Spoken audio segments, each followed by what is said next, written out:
Hey everybody, it is time to continue moving forward on the project, Rancho recovery project. And one of the things we need to do today is to get the sprinkler system programmed because, well, there seems to be a bit of a problem. The problem has been that the water system is not responding to the electrical commands. In other words, when I turn, we have an A side that waters this side of the lawn.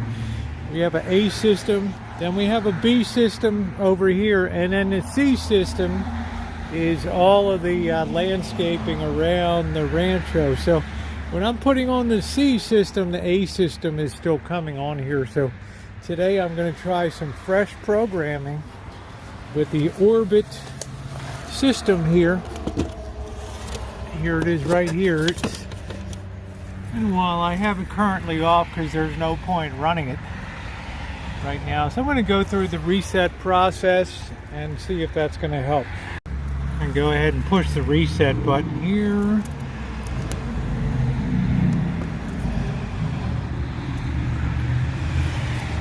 Now we're going to try programming. So I'm thinking because the water on the A line is not shutting off all the way, that I don't think the solenoid is really operating properly underneath here. So I got a replacement. This is an Irritrol 2711, and it's supposed to be a replacement part here for the 2700 series. So that should be all right. We're going to try replacing this, the guts of it here. We've got it here. All we have to do, we're not going to worry about that part. Put this part over here that has the valve, and we're going to put the new top piece on it. Okay, got the new valve rubber seal situated in there. Looks like that's sitting good. Now we just have to put the remove the old top and pop that. I think I got the new one here somewhere. We're going to pop on the new top and we should be good to go. That's nice. That just screws right down on the existing, so all we have to do is give that a good tight with the Stilson wrench, and we'll be able to hook up the electric and see what we got. Okay, replacing that one valve assembly with the guts of the other one here. Seems to do a good job. I have everything all shut off now, and I'm not getting any leaking over here on the A side, which is good. So I think I had a valve that had gone bad, the rubber valve.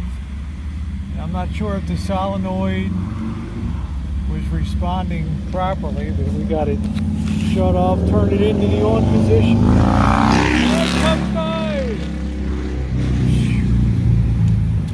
Turn that on.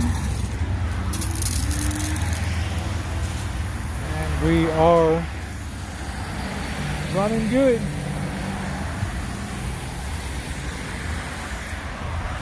Let's shut that off and we'll see how we do on the automatic control now. Okay, so I just put it to the A side here. It's actually called station number 1, and this goes for 20 minutes. And that valve kicked on over there. Now let's advance that to the next station. Okay, station number 2. And that kicked on good too. So this really makes me happy today.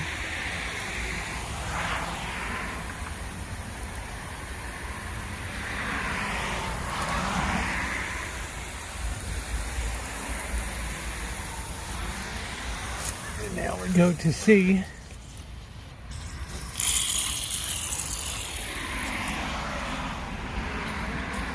And it looks like we still have a valving problem on the B line, so I've ordered another one of those valve controllers because it's not properly turning off, so we have to wait. I think I'm going to order all 3 of them and replace them all to be able to easily get more service, but okay. Some progress today. Morning everybody, it's going to be a beautiful day today, sunny. It's going to be a good day to finish up the work we need to do on the sprinkler system. I've got a delivery here. It needs to be installed. Let's see what we got. Let's get this in light so we can see it a little better. This is our control valves here. Nice thing about this, I only need the top. I'm not using the whole valve. There's a solenoid on top that's electrically operated. It raises and lowers a diaphragm inside here. When you turn it on, it allows the flow of water to go this side and down into your landscape piping. So I need to remove, I only had one of these I could find locally, so I had to order some more Erythrol valve so I could get these solenoid heads. So what I do is unscrew this part here and use the guts on the inside. I also want to redo the electrical here. Oh, how in the hell this cup got here? Slob throws stuff over from the other side when he puts the blower on, but here we are over here. That's some of our, this is what the valve bodies look like inside with the diaphragm. This is the old one, and they wear out after a period of time. This solenoid, it moves up and down, magnetic, and click when the electricity hits it. It opens it, and when the flow of electricity stops, it closes it. Opens up this spring actuated thing, helps close it up again. So I replaced this one. Now I want to replace the other two, but I'm not real happy about the way that the wiring looks kind of crazy here. Maybe it'll be okay. I don't know. You know, we have all of our commons hooked together, and then we have our separate control valve. So I'm half tempted. We left the tool out here. Still picking out parts of the car that crashed into the side of the house. The BMW in 2014. So I want to replace these other 2 heads, and I might just redo the wiring here.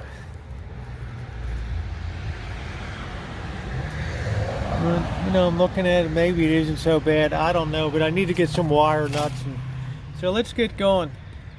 There's the 2 new valve bodies that I'm going to be cannibalizing here for this. I think I'm definitely going to go ahead and do this. I'm just don't feel real good about the way this is. Maybe I just need to wrap it, I don't know. It might be a good time to just redo it. The commons, we got to mark which ones are the common for the return and which ones are hot. So I get this loosened enough to just remove the outer ring, and then you can see on the inside, we don't really need that, we have a new spring, that these diaphragms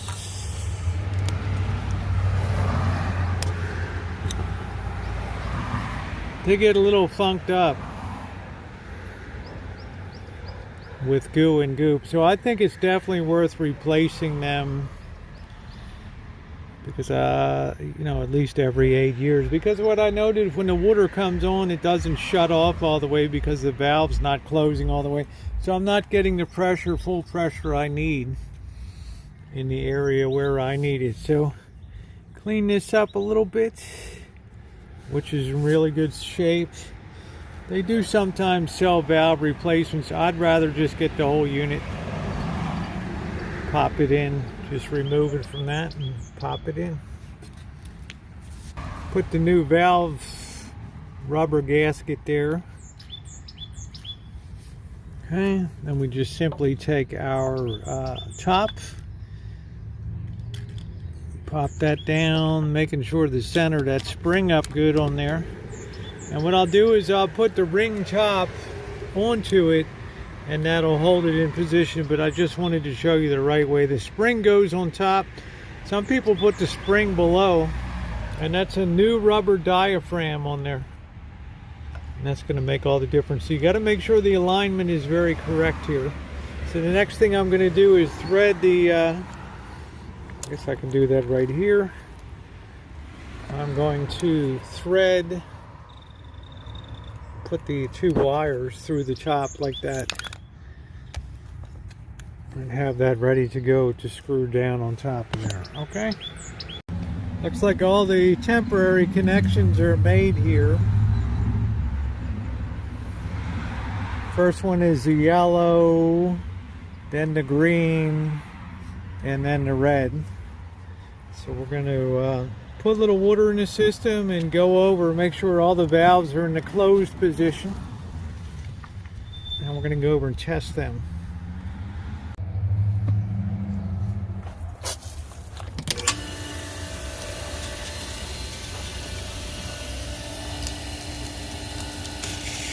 Get the valve open.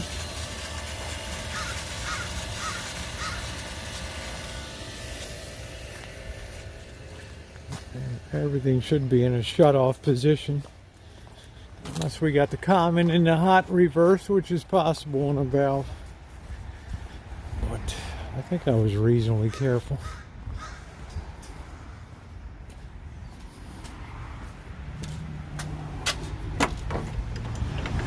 When I come out before, the sprinklers would be running. I didn't even actuate them, but the valves had gone bad. So there's the initial bit of good news, that we're not seeing any water. Before, the water would be leaking up here when that set was turned off, wasting water. So let's see what happens now. And then if everything's good, we'll tidy things up. We'll go over to the box and test it. So let's go here. This is the C line.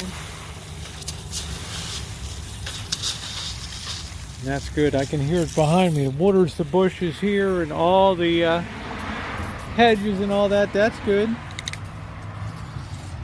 Now we'll turn the B line on the, should be half the yard, front grass here.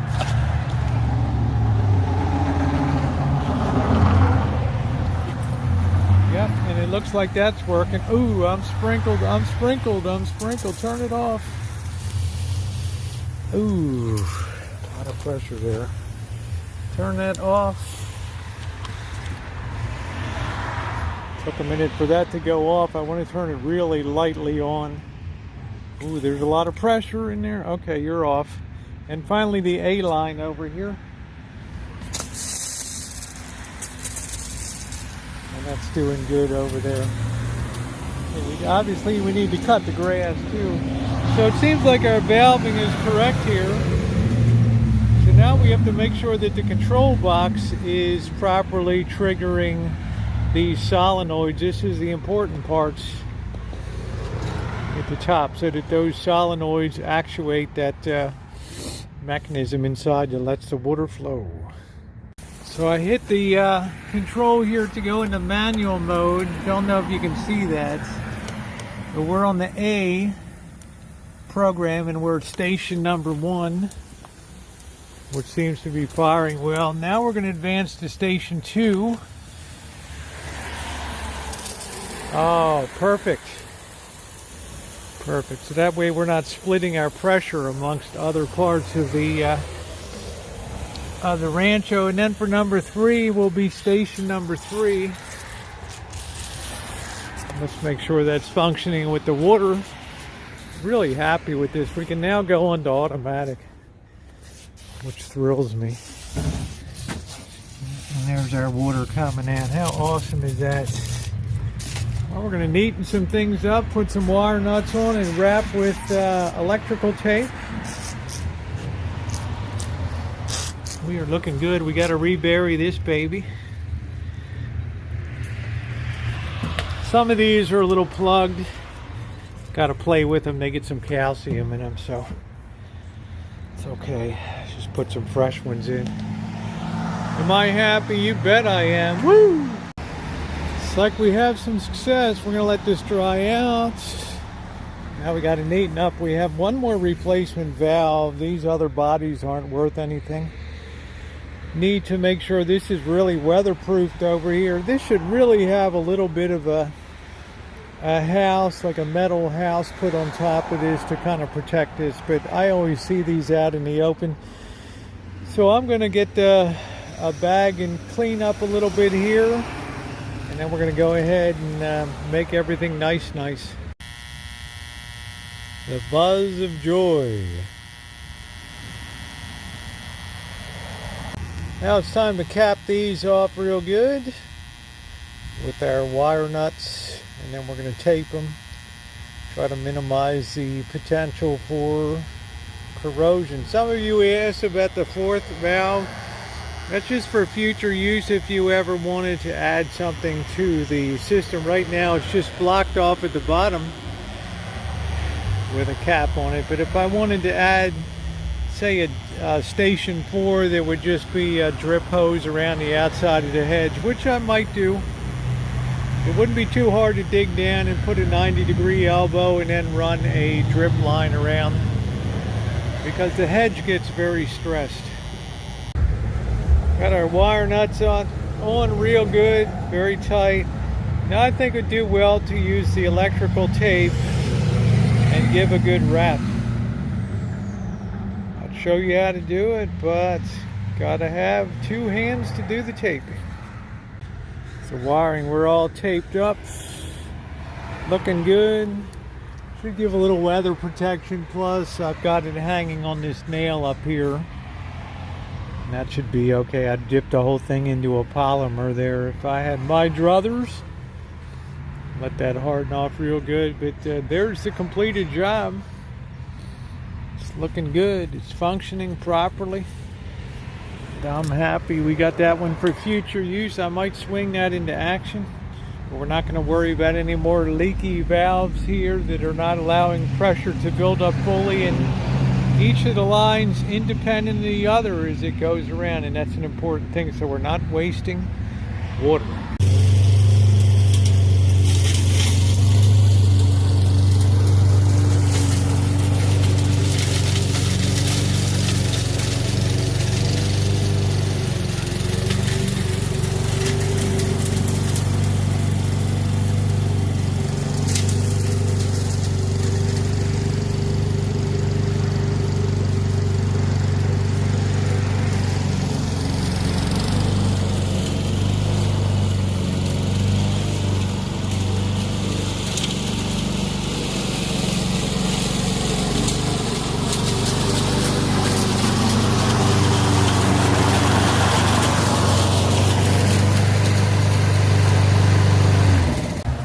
Really nice to look out and see things functioning properly for the first time in a long time.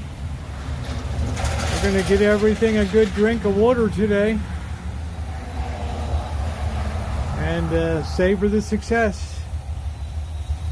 The last big piece of the Rancho recovery program. Thumbs up or appreciate it, everybody. Thank you.